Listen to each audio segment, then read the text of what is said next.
สวัสดีครับอัสนะครับห่างหายกันไปนานกับคลิปการใช้งาน Procreate ใช่ไหมนึกขึ้นได้ว่ายังไม่ได้สอนอยู่เรื่องหนึ่งก็คือการใช้งาน Masking Layer ใช่ไหมครับถ้าอย่างนั้นเดี๋ยวเราไปลองดูกันดีกว่าว่า Masking Layer เนี่ยคืออะไรไปติดตามชมกันนะครับ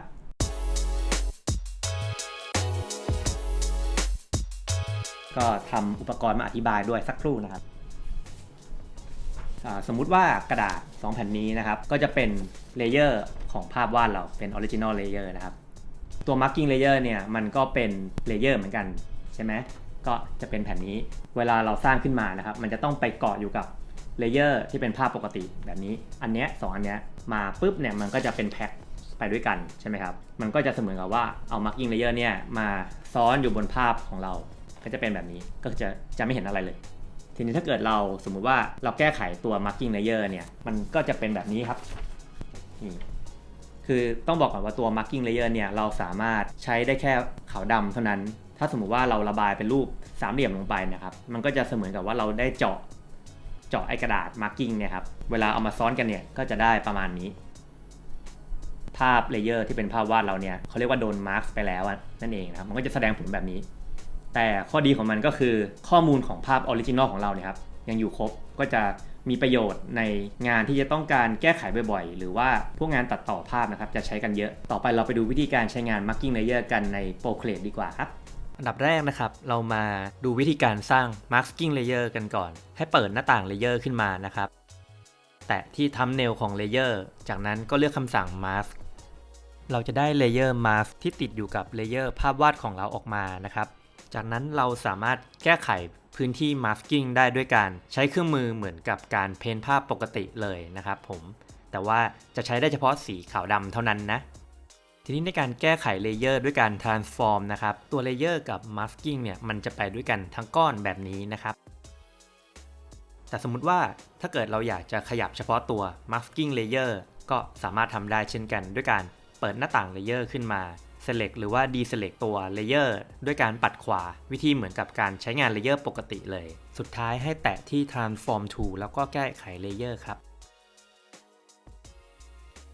นอกจากนี้เรายังสามารถทำการ invert พื้นที่ของตัว masking layer ได้ด้วยนะครับวิธีการก็คือให้เปิดหน้าต่าง layer แตะที่ thumbnail ของ layer แล้วก็เลือกคำสั่ง invert นะครับ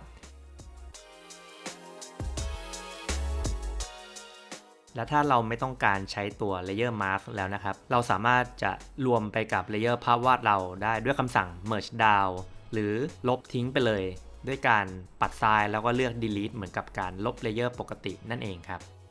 สำหรับผมนะครับมักจะใช้ตัว masking layer เนี่ยในการลงเงาแบบแยก layer เนื่องจากว่าในตอนนี้เรายังไม่สามารถสร้าง clipping layer กับ layer ที่อยู่ในกลุ่มได้